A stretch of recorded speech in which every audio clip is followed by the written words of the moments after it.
Do you remember the exact moment you got your first real raise?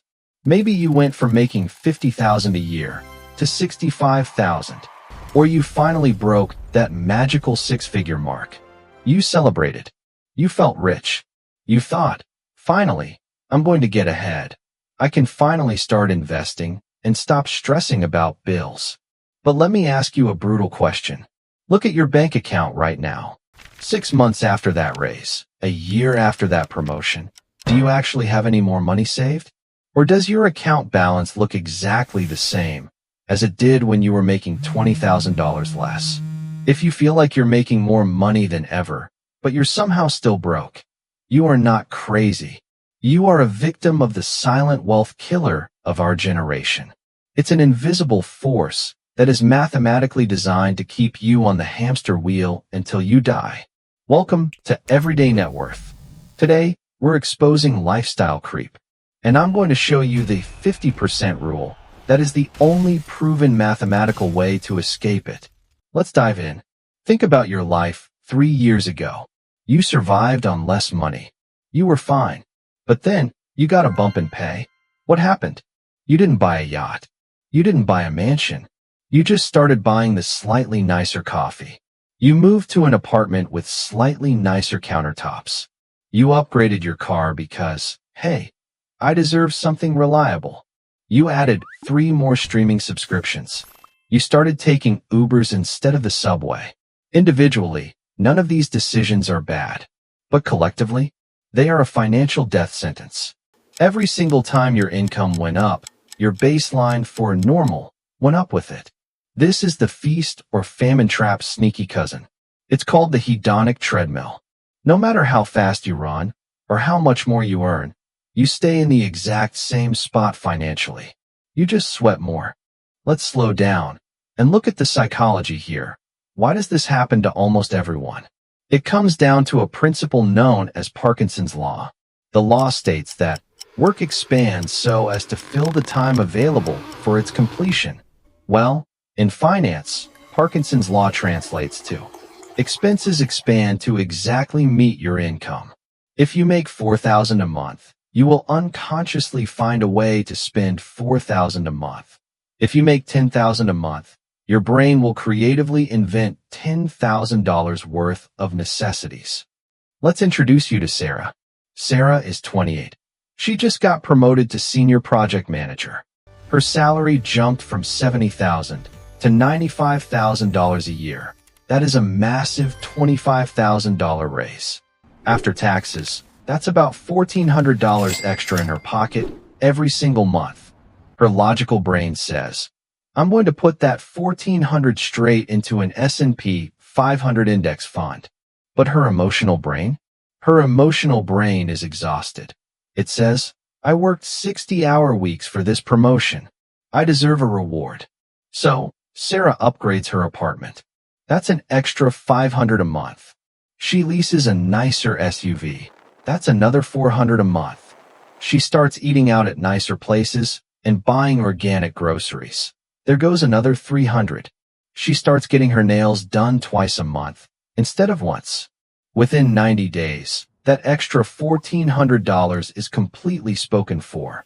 It has vanished into the fabric of her new normal. And here is the most terrifying part. Sarah doesn't feel any happier. The new car smell faded after 2 weeks. The nicer apartment just feels like home now.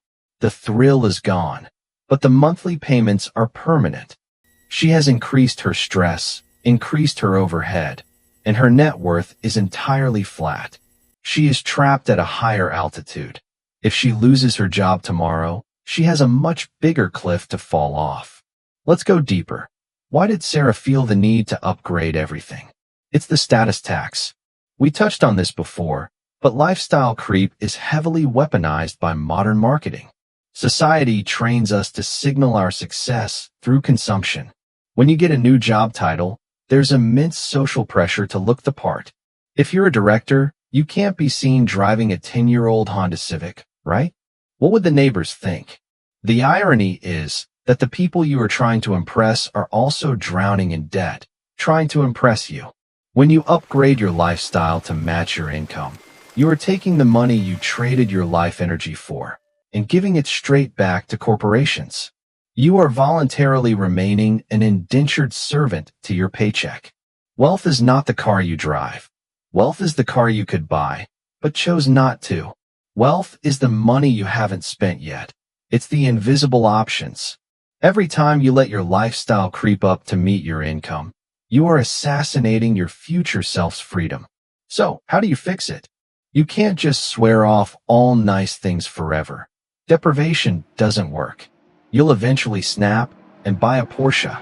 You need a mathematical rule that bypasses your emotions. Enter the 50% anti-creep rule.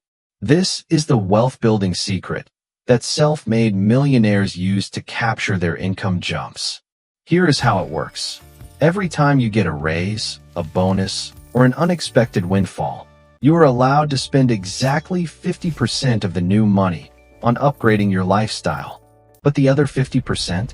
It gets immediately and automatically diverted to your investments before you ever see it. Let's go back to Sarah. She gets her $1,400 a month raise. Under the 50% rule, she takes $700 and uses it to lease the nicer car or move to a better apartment. She still gets the dopamine hit.